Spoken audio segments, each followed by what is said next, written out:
Welcome to the Non-Negotiable Living podcast, where we're building lives by design by creating non-negotiable habits around fitness, family, faith, and financial freedom.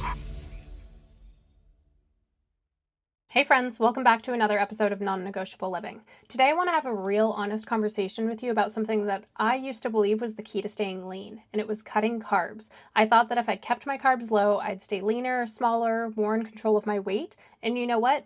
It did, and it felt like it was working at first, but then my weight would drop fast, my stomach would look flatter, my body felt tighter. But the truth is, no one told me this. I wasn't actually losing body fat, I was losing water. And I was actually killing my muscle recovery, slowing my metabolism, and wrecking my energy in the process. Now, I think we've all gone through these stages as society has beaten into us keto, paleo, low carb, cutting all the good things out, and that's just not the way it needs to be. And unfortunately, even the health industry has gone in waves of saying carbs are good for you, carbs are bad for you, you need to carb cycle, you need to do all this complicated stuff, when in reality it doesn't have to be that hard. So today we're going to unpack the science behind carbs. We're going to talk about why they are so important, especially for women, and why cutting them might actually be what's keeping you stuck.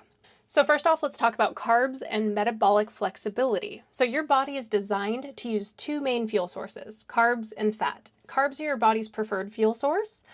When you eat them, they're broken down into glucose and stored in your muscles and liver as glycogen. Now here's the key. Your metabolism is flexible and it should be able to bounce between burning carbs and fat depending on what you're doing. That is what the definition of metabolic flexibility is. And it's a sign of having a healthy metabolism. But the problem is, when you cut carbs for a long time, you actually reduce your body's ability to efficiently burn them, and you lose that flexibility. So then what happens? You go low carb, and sure, you drop weight quickly because you're dropping water weight, again, not fat, and then each gram of stored glycogen holds around 3 to 4 grams of water. So when you deplete your carb stores, you flush out a lot of water, the scale drops quickly. That's why when you do things like keto, low carb, paleo, it makes the scale drop fast. But then here's the kicker. The weight loss isn't sustainable. For one, because you haven't built a real calorie deficit into your program. Your energy tanks because carbs are your natural energy source. Your performance in your workouts suffer because you don't have as much energy. And your muscles don't recover properly. And you can't build muscle as efficiently. So then you go on vacation, you eat some pasta, you have a pizza night, you sip a cocktail, and then boom, the scale jumps up. Not because you gained fat overnight, but because your body is replenishing those glycogen stores and holding on to water weight again.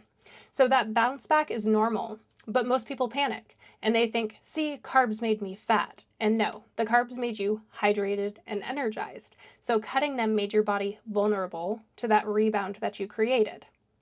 So let's dive into the science behind carbs, energy, and mitochondria.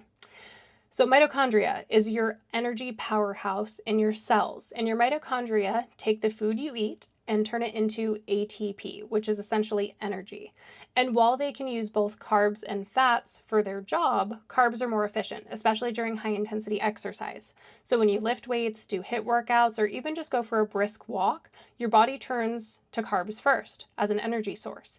So if you're cutting carbs, you're limiting your performance, you're slowing down your recovery, and you're making it harder to build or maintain lean muscle. And we all know what happens when we don't have enough muscle. Our metabolism slows, we store more fat, we feel weaker, more tired, and less confident. So I want to talk about my background with this. So I used to be totally carb phobic, and now I would say that I am fueled with carbs and I feel energized and strong.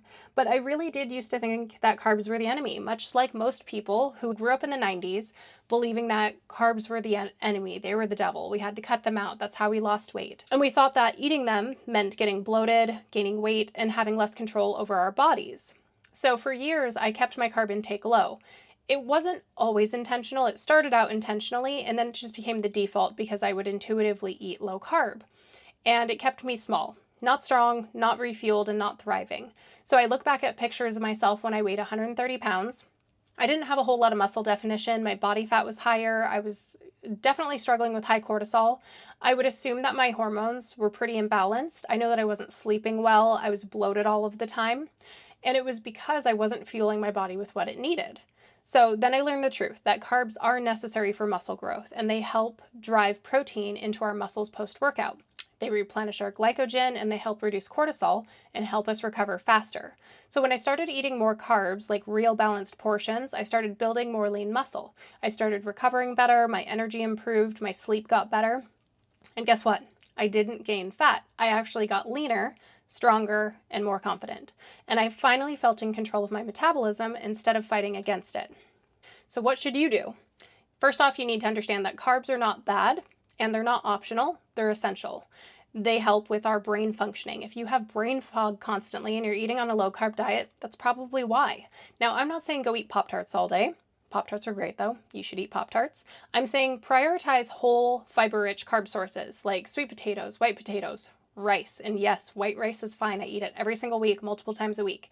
Oats, berries, bananas, apples. Anybody who says fruit makes you fat, don't listen to them. Legumes, beans, breads, English muffins, protein pancakes, even whole grain pastas and quality cereals. So you want to pair your carbs with protein and always aim for balanced plates and balanced meals. So pretty much every night at dinner, we have a protein, a vegetable, and a starch.